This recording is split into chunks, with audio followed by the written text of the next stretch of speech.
அனைவருக்கும் வணக்கம். இந்த பதிவில் நம்ம எதை பற்றி பார்க்க போகிறோன்னு தெரிஞ்சுக்கிறதுக்கு முன்னாடி மறக்காமல் நம்ம சேனலை சப்ஸ்கிரைப் பண்ணிக்கோங்க. பக்கத்தில் இருக்கிற பெல் பட்டனையும் கிளிக் பண்ணிவிட்டு ஆளுங்கிற ஆப்ஷன் கொடுத்துட்டிங்கன்னா நான் போடுற வீடியோக்கள் எல்லாமே மிஸ் ஆகாமல் நோட்டிஃபிகேஷனில் வந்துடும். இந்த பதிவு மிக மிக முக்கியமான பதிவு, அனைவரும் தெரிந்து கொள்ள வேண்டிய ஒரு பதிவு அப்படின்னே சொல்லலாம். நம்மளுடைய வாழ்க்கையில் நிறைவேறாத பல விருப்பங்கள் இருக்கும். அந்த விருப்பங்கள் நிறைவேறுவதற்காக நம்ம தினந்தோறுமே வழிபாடு மற்றும் பரிகாரம் செய்வோம். ஒரு சிலருக்கு பலன் கிடைச்சிருக்கும், ஒரு சிலருக்கு கிடைக்காம போயிருக்கும். இருந்தாலும் குறிப்பிட்ட நேரங்கள்னு இருக்குது. அது பார்த்திங்கன்னா சித்தர்கள் கொடுத்த ஒரு ரகசிய நேரம் அப்படின்னே சொல்லலாம். அந்த மாதிரி ஒரு நேரத்தில் நம்ம தெரிஞ்சோ தெரியாமலோ ஒரு வேண்டுதல் முன்வைக்கிறோம் அல்லது ஒரு பரிகாரம் செய்கிறோம் அப்படிங்கும்போது அது டக்குன்னு மேஜிக் போட்ட மாதிரி நடந்துடும்.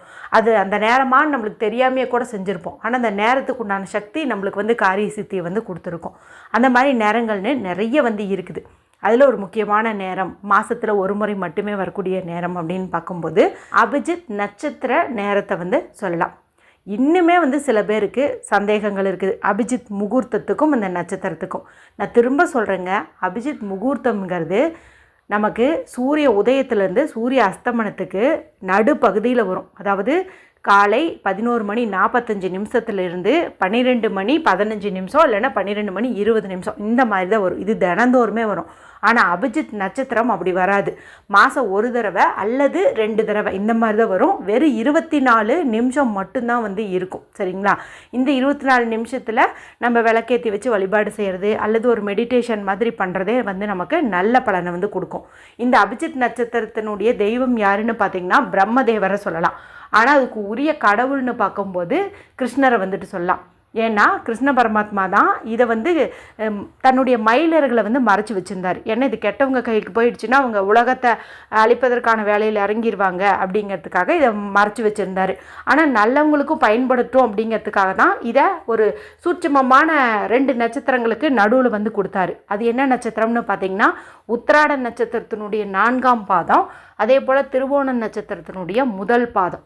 இதில் 12 நிமிஷம், அதில் 12 நிமிஷம், மொத்தம் பார்த்திங்கன்னா 24 நிமிஷம். இந்த 24 நிமிஷம் அப்படிங்கிறது நமக்கு எந்த ஒரு கேலண்டர்லையோ பஞ்சாங்கத்துலையோ எங்கேயும் அபிஜித் நட்சத்திர நேரம்னு சொல்லி மென்ஷன் பண்ணியிருக்க மாட்டாங்க. நாம் தான் கண்டுபிடிச்சிக்கணும். இந்த நேரங்கள் கண்டுபிடிக்கிறதுலையும் நிறைய பேர்த்துக்கு நிறைய குழப்பங்கள் இருக்குது. இப்போ நம்மளுடைய சேனல் பொறுத்த வரைக்கும் நான் எப்போதுமே உங்களுக்கு இந்த அபிஜித் நட்சத்திரத்தை திருக்கணிதம் படி தான் சொல்லுவேன். கேலண்டரில் இருக்குது இல்லையா, அது பார்த்திங்கன்னா வாக்கிய பஞ்சாங்கம். ஏன் நான் வாக்கிய பஞ்சாங்கத்தை பற்றி உங்களுக்கு சொல்கிறது இல்லை அப்படின்னு கேட்டிங்கன்னா, அது நம்ம சாதாரணமாக ஒரு சஷ்டி திதி வழிபாடு செய்கிறோம் அல்லது ஒரு பஞ்சமி திதி வழிபாடு செய்கிறங்கும்போது அது முன்ன பின்ன அப்படி ப்ளஸ் ஆர் மைனஸ் ஆனாலும் ஒன்றும் பிரச்சனை கிடையாது. மேலும் இந்த வாக்கிய பஞ்சாங்கம் பார்த்திங்கன்னா அப்டேட்டட் ஆகாதது. ஆரம்ப காலத்துலேருந்து ஒரே மாதிரி தான் அதை கொண்டு போயிட்டுருப்பாங்க. இந்த திருக்கணிதம் அப்படிங்கிறது பார்த்திங்கன்னா ரீசெட் பண்ணிகிட்டே இருப்பாங்க. இது இந்த விஞ்ஞான பூர்வமாக இந்த நட்சத்திரங்கள் மூவ் ஆகுது இல்லையா, அதன் அடிப்படையில் அப்டேட்டடாக கொடுத்துக்கிட்டே இருப்பாங்க. ஸோ கரண்ட்டாக எந்த மாதிரி இருக்குதோ அதுதான் நமக்கு ஒர்க் அவுட் ஆகும். அதனால தான் நான் எப்போதுமே உங்களுக்கு திருக்கணிதப்படி மட்டும்தான் கொடுத்துட்ருப்பேன். இதனையே இவ்வளோ டீட்டெயில்டாக சொல்கிறேன் அப்படின்னு பார்த்தீங்கன்னா, நம்ம சேனலில் இப்போது 4 நாளைக்கு முன்னாடியே என்னமோ அபிஜித் நட்சத்திரம் குறித்து வீடியோ போட்டிருந்தேன். கீழே ஒரு சகோதரி ஒவ்வொரு சேனல்லையும் ஒவ்வொரு டைமிங் சொல்கிறாங்க, நீங்கள் எதை ஃபாலோ பண்ணுறது எது சரி அப்படிங்கிற மாதிரி கேட்டிருந்தாங்க. அப்போவே நான் புரிஞ்சுக்கிட்டேன், அவங்க ஏதோ ஒரு சேனலில் வாக்கிய பஞ்சாங்கப்படி சொல்லியிருக்கிற டைமை பார்த்து தான் நம்மக்கிட்ட இந்த சந்தேகம் கேட்குறாங்க அப்படின்ட்டு.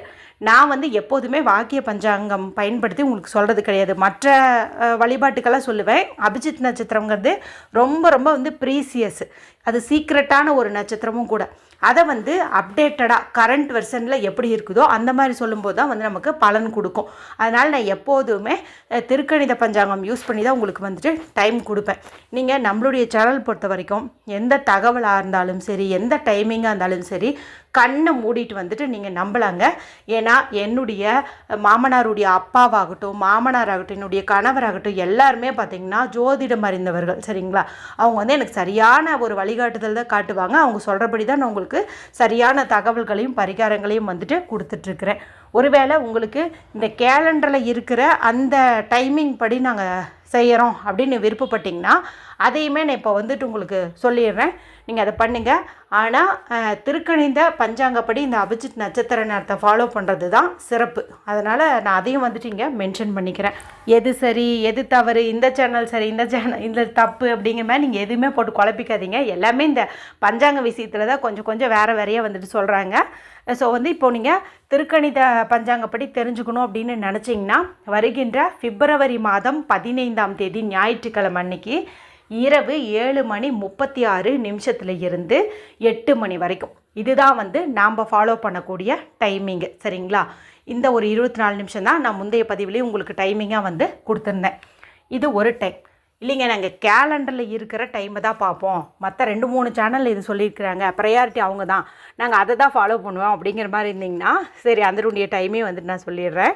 அதுவும் பார்த்திங்கன்னா பிப்ரவரி 15ஆம் தேதி ஞாயிற்றுக்கிழமை அன்னைக்கு இரவு 8:24 இருந்து 8:48 வரைக்கும். இது வந்து நீங்கள் மற்றவர்களை பார்த்தேன்னு சொன்னீங்க இல்லையா, அவங்க சொல்கிற டைம் இப்போ உங்களுக்கு மேட்சிங்காக இருக்கும் அப்படின்னு வந்து நினைக்கிறேன். இது பார்த்திங்கன்னா கேலண்டரில் வந்துட்டு மென்ஷன் பண்ணியிருப்பாங்க.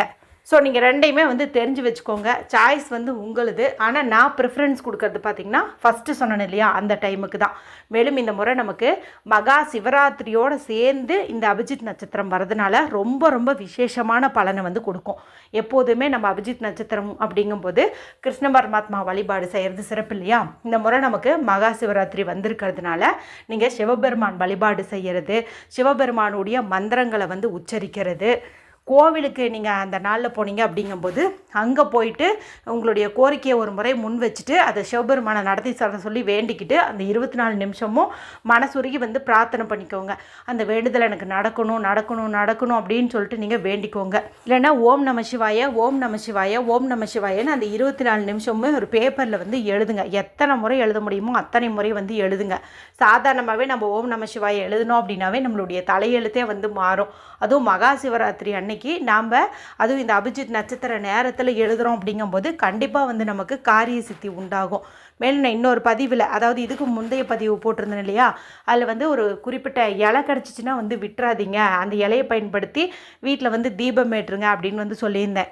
கண்டிப்பாக அந்த இலை வந்து உங்களுக்கு அந்த நாளில் கிடைக்கிறதுக்கு வாய்ப்பு அதிகம். அதனால தான் சரி முன்கூட்டியே வந்து சொல்லி வச்சுருந்தேன். இப்போ நீங்கள் அதையும் பார்த்துட்டு அந்த இலைகளையும் நீங்கள் ரெடி பண்ணி வச்சிட்டிங்கன்னா வீட்லேயோ கோவில்லையோ அந்த நேரத்தில் நீங்கள் தீபம் வந்து ஏற்றலாம். இப்படி தீபமே ஏற்ற முடியலனா கூட அந்த 24 நிமிஷத்தில் நீங்கள் கோவில் இருந்தாலும் சரி வீட்டில் இருந்தாலும் சரி உங்களுடைய விருப்பங்கள் வந்து நடந்துட்ட மாதிரியும் நடந்துட்டு இருக்கிற மாதிரியும் நீங்கள் வந்துட்டு அப்படியே ஒரு மேனிஃபெஸ்டேஷன் பண்ணலாம். இப்போ பணத்துக்காக அப்படிங்கும்போது ஒரு 20 லட்சம் பணம் தான் உங்களுடைய பண கஷ்டம் நீங்கிடுங்கும்போது 20 லட்சம் பணம் கிடைத்து விட்டது, 20 லட்சம் பணம் கிடைத்து விட்டதுன்னு அந்த 24 நிமிஷம் வந்து சொல்லுங்கள். இல்லைன்னா 20 லட்சம் வேண்டும், 20 லட்சம் வேண்டும், 20 லட்சம் வேண்டும், இந்த மாதிரி கூட நீங்கள் வந்துட்டு மேனிஃபெஸ்ட் பண்ணலாம். இல்லைன்னா நான் முன்னாடியே சொன்ன மாதிரி சிவபெருமானுடைய மந்திரம் சொல்லலாம். இதெல்லாம் பார்த்திங்கன்னா ரொம்ப எளிமையான மெத்தட்ஸ்னே சொல்லலாம். இன்னும் வந்து அந்த நாளில் எந்தெந்த மாதிரியெல்லாம் செஞ்சால் நமக்கு வந்து கண்டிப்பாக பலன் கிடைக்கும் என்பது குறித்தெல்லாம் உங்களுக்கு நான் அடுத்தடுத்த பதிவுகளில் போடுறேன். இதில் வந்து நிறைய பேர் என்கிட்ட சந்தேகப்பட்டு கொஷின் கேட்டுகிட்டே இருந்ததுனால தான் இந்த பதிவு வந்து உங்களுக்கு நான் கொடுத்துருக்கேன். வாக்கிய பஞ்சாங்கமா திருக்கணித பஞ்சாங்கமா, நம்ம சேனலில் சொன்ன டைமிங் என்ன, ஏன் நான் அதை சொன்னேன் அப்படிங்கிறதுக்காக இது வந்து போட்டேன். இந்த பதிவை பார்த்தா யாருக்குமே இனி வந்து நம்ம சேனல் மேலே எந்த ஒரு சந்தேகமும் வராது அப்படின்னு வந்துட்டு நம்புகிறேன். அப்படியே ஏதாவது இருந்தாலும் நீங்கள் கமெண்ட்டில் எங்கிட்ட கேளுங்க, கண்டிப்பாக உங்களுக்கு நான் ரிப்ளை பண்ண கடமைப்பட்டிருக்கிறேன். வீடியோ பிடிச்சிருந்தா மற்றவங்களோடையும் ஷேர் பண்ணுங்கள், லைக் பண்ணுங்கள். மற்றும் ஒரு பயனுள்ள பதிவில் உங்களை சந்திக்கிறேன். நன்றி, வணக்கம்.